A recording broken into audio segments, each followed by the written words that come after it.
దళిత విద్యార్థి బలైండు.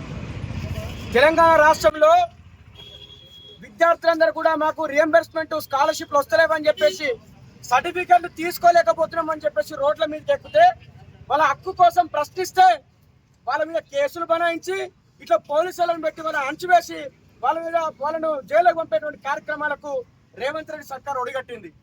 నిజంగా ఇది ప్రణీత్ ఆత్మహత్య కాదు, ఇది ప్రైవేట్ ఇంజనీరింగ్ కళాశాల యాజమాన్యాలు రేవంత్ రెడ్డి సర్కార్ కలిసి చేసిన హత్యగా ఏబీపీ ఆరోపిస్తున్నది. ఎందుకంటే ఈ రాష్ట్రం లోపల 10,000 కోట్ల రూపాయల రియంబర్స్మెంట్ స్కాలర్షిప్ బకాయిలు ఉన్నప్పటికీ కూడా రేవంత్ రెడ్డి ఇప్పటి వరకు ఒక్క పైసా విధించింది లేదు.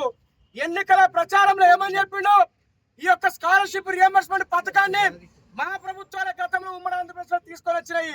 ఈ యొక్క పథకాన్ని పేద విద్యార్థులు ఎవరైతే ఉన్నారో బడుగు బలహీన వర్గాలు ఇంజనీరింగ్ విద్యను, లా విద్యను, ఫార్మసీ విద్యను, మెడిసిన్ విద్యను చదువుకోవడానికి తీసుకొని వచ్చిర్రు.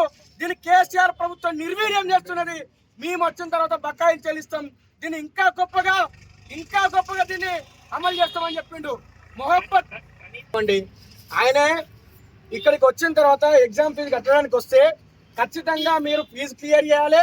తర్వాత మిగతా ఏవైతే మీ దగ్గర ఫీజులు వసూలు చేస్తారో ఇది అటానమస్ కాలేజ్ కాబట్టి అవన్నీ లాంఛనాన్ని పూర్తి చేస్తే మాత్రమే నీకు హాల్ టికెట్ ఇస్తామని చెప్పిన తర్వాతనే ఇక్కడి నుంచి ఇంటికి పోయిన తర్వాత మనస్తాపానికి గురై, ఎందుకంటే పేద దళిత వర్గానికి చెందినటువంటి యువకుడు కాబట్టి ఆ కట్టలేని స్థితిలో ఉన్నాడు కాబట్టి ఆత్మహత్య చేసుకోవడం జరిగింది.